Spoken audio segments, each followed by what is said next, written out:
Hello, my name is Kaitlyn Pristawa. I'm an intern at TILT, and for a class at school I had to present about the self-determination theory in CrossFit versus traditional gyms, and I'm going to share that with all of you guys today. So a little bit about me first. So I've been an intern at TILT for almost a year now. I started CrossFit in April of 2022, and recently in October I just got my level 1. And I'm from Rhode Island, so I started training at CrossFit 401 in Rhode Island, but I'm a sophomore at Babson College, so when I'm at school, I train here at TILT. I go to the 6:15 a.m., and also at Babson, I play on the softball team. So, what this will entail, we're going to figure out why we love CrossFit so much, what makes it so addicting and life-changing, and why don't others who work out in more traditional methods really get what we're all about. So it all comes down to the self-determination theory. That's what I found in my research. The self-determination theory is a theory that is composed of 3 basic human psychological needs, which are autonomy, competence, and relatedness. Autonomy means doing something because it aligns with one's values and because of intrinsic motivations rather than the end results. Competence means believing in oneself that one can do something, and relatedness is just having a sense of belonging. So in the study that I was researching from the Journal of Sports Behavior, it stated that participants who attended CrossFit more frequently had significantly higher levels of basic need satisfactions across all 3 areas. And then in another article from the Journal of Health Psychology, it proved that CrossFit participants feel a much higher level of belonging at their gyms than traditional gym participants. So what is the connection between these 3 basic psychological needs and mental health? Why does CrossFit improve our mental health so much? So much evidence supports that autonomous motivation contributes to psychological well-being by either enhancing positive mood states or diminishing negative mood states. And some of these negative mood states that are seen when these 3 basic psychological needs are not present are body image issues, low self-esteem, depression, and eating disorders. And those are more likely to be found in traditional gyms rather than CrossFit gyms. But now, why is that the case?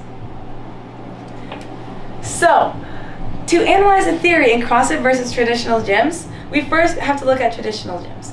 So, autonomy is not present in traditional gyms because of the structure that they set up for their members. All of the machines are either weight machines that you just isolate one muscle and work on repetitions over and over again, or cardio machines where you just exercise over and over again for a long amount of time.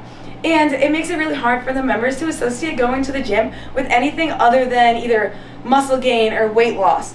And the problem with that is that that's only the results.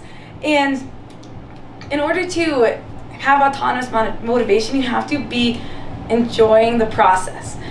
And those repetitions of the same things over and over again isn't an inherently enjoyable process. So then what about competence in traditional gyms? Competence is the belief that one can do something. Well, when your end results are where you obtain your satisfaction from, you're not going to see end results immediately. So competence can be lost in the process because it can be hard to connect what you're doing with what you hope to see. And that can lead to self-sabotage. If you don't see the results soon enough, then it can create low self-esteem and all of the negative mental health effects that I talked about. For relatedness, at traditional gyms, you can bring a friend, so the relatedness can be tailored to each person, but there aren't group classes or guarantee of a coach there to support you. However, in CrossFit gyms, why we find them so enjoyable and why we are motivated to go is because we have autonomous motivation.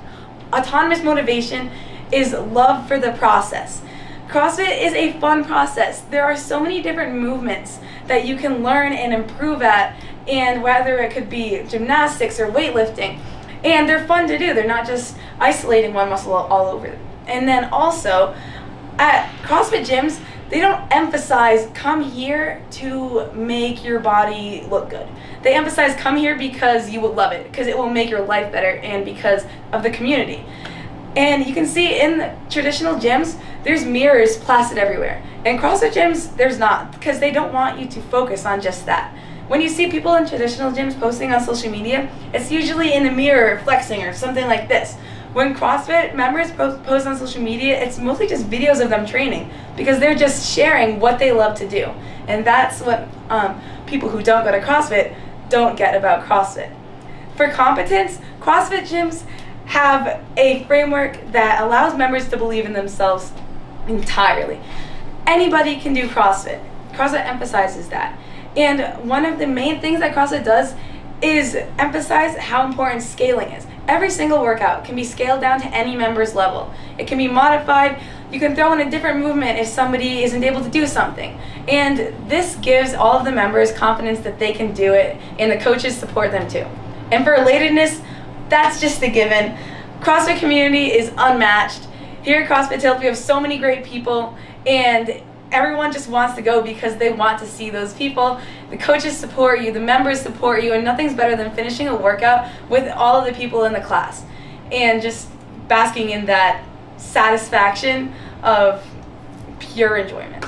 So thank you for listening to this presentation. I hope you learned a little bit about the psychological reason behind why you might be so addicted to going to CrossFit.